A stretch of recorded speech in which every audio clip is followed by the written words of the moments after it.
Hello, welcome back to the Southern Bible Thumper channel.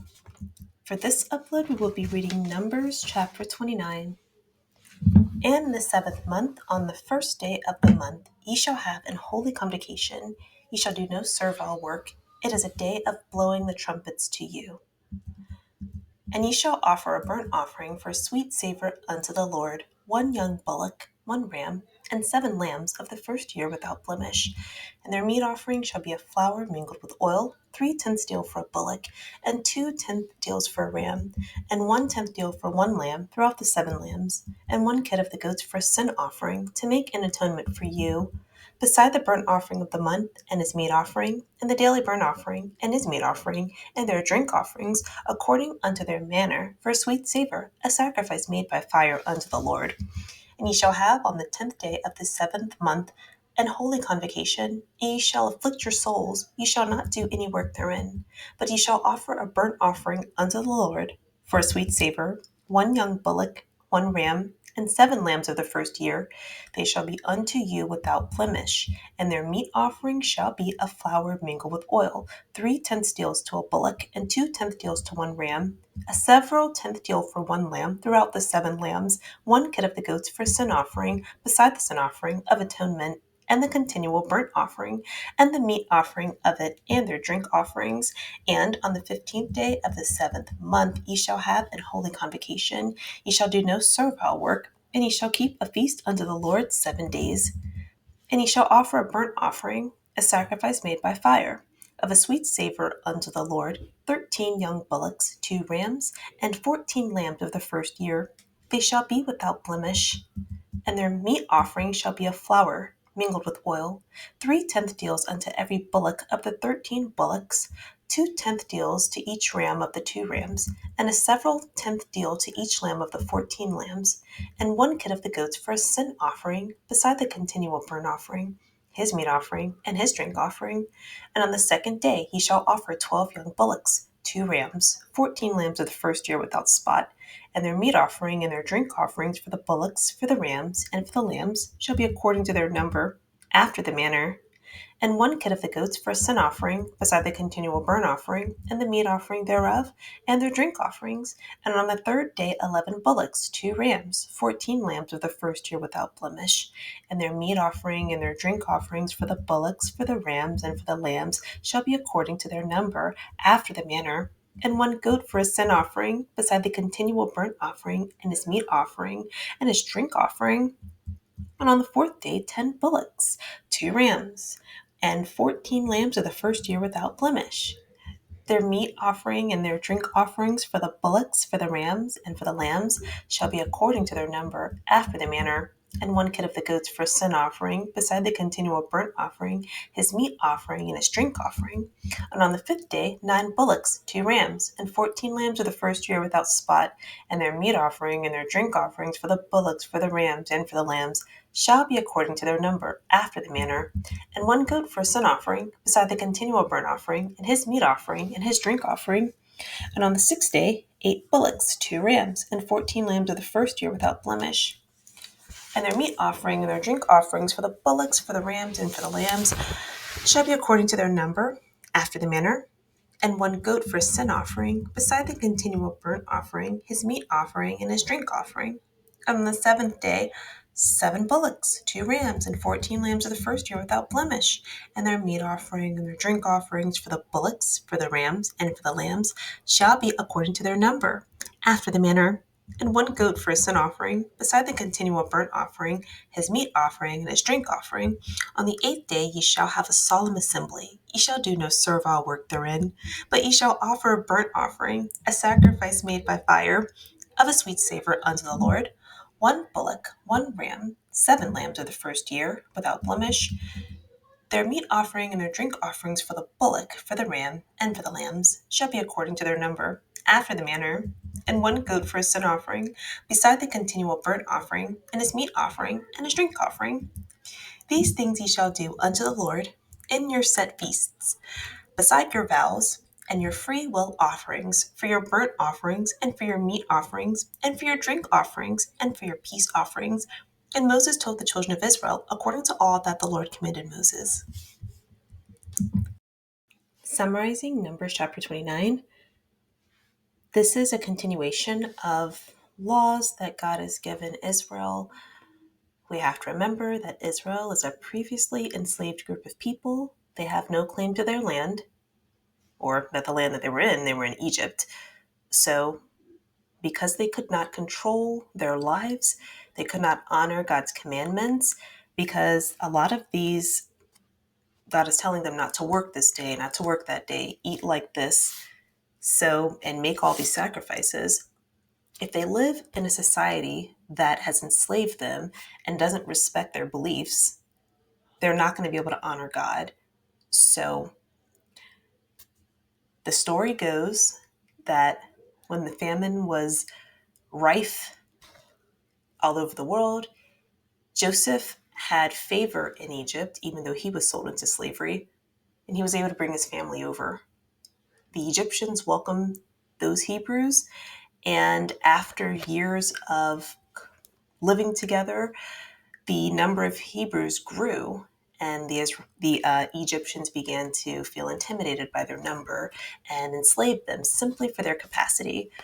So, or another word for that is potential. They saw that they were potentially able to defeat them if they joined forces with an enemy. So to beat them to the punch, they enslaved them. And it got so bad where they were not only appointing Hebrews to help whip and beat the Hebrews, so they were appointing Hebrews to abuse other Hebrews.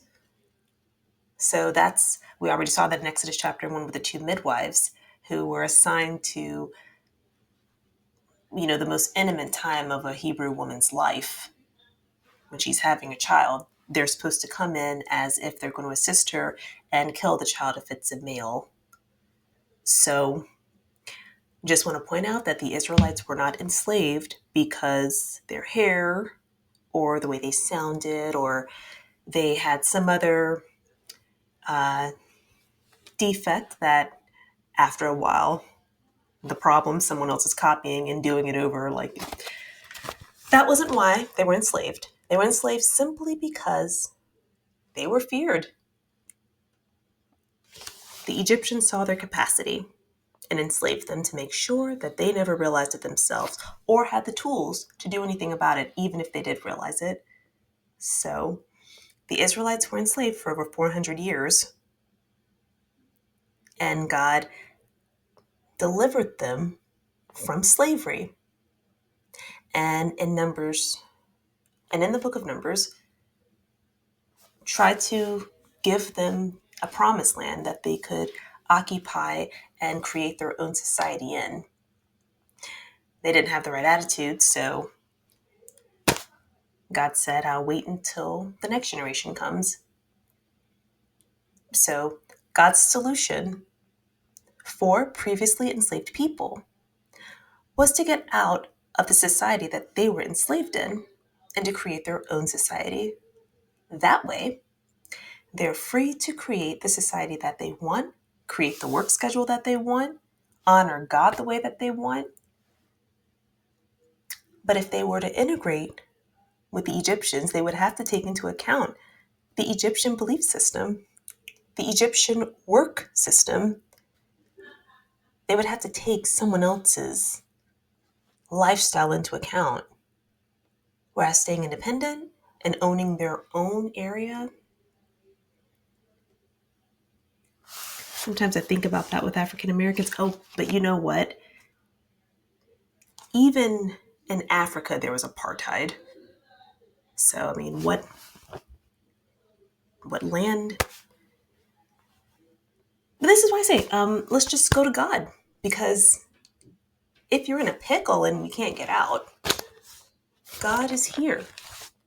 God has delivered people who were previously enslaved, who had no identity. Just understand you're living in an unnatural society. So, first of all, you need to be nice to yourself. Do not say things to yourself that you would not say to someone else that you loved outside of yourself. When you look in the mirror, thank God that everything on you is working. And even if it's not working 100%, be glad that you got it, because some people don't. However people move in the society that is not created for them, it's you have to let them cope. Everyone is trying to cope. God gave us this earth for free, and now we're all paying for it. So however someone has to cope, try not to judge them so harshly unless you have a solution for them, because usually no one does. And I'll just take it a step further. If you have a talent, like you want to sing, you want to perform, there's not that many avenues where you can make money off of it, because we know the church likes you to volunteer that. So that's why I don't understand why anybody has anything to say about an artist, because how else are you going to have a career? You can't get paid. Seems like the pastor's the only one that get paid at church. I guess they're the only one that can afford a salary, right? Working one day out the week, that has to be tough. Okay, so just this is why I have to take a break, because I'm a work in progress, and I told God once I read chapter 27, it changed something, because now I understand this whole 100 and something pages, and I've just been stuck on that. I've just been stuck on that for a few days, and so the point is not to alienate or blame anyone, but definitely, if people have not been compensated, if they have a history that their government treated them terribly, like, you should at least be able to feel how you feel without criticism. Vote in a block for your interest without any pushback from anyone else, because that's what everyone else does with politics. And I know I'm going off on a tangent, but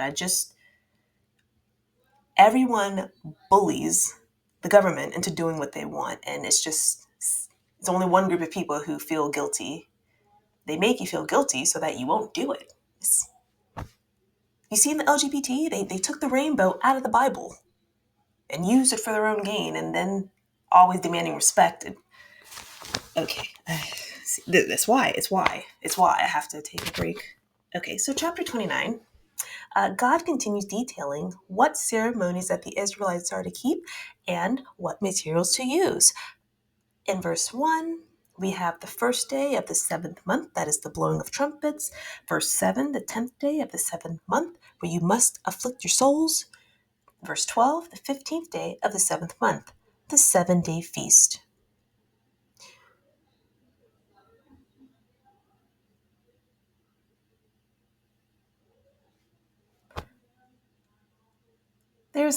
I wrote some more notes, but it's just not necessary.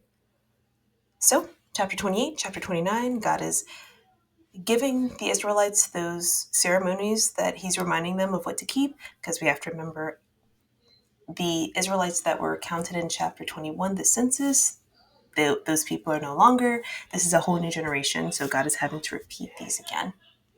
Thank you for watching. Have a good day.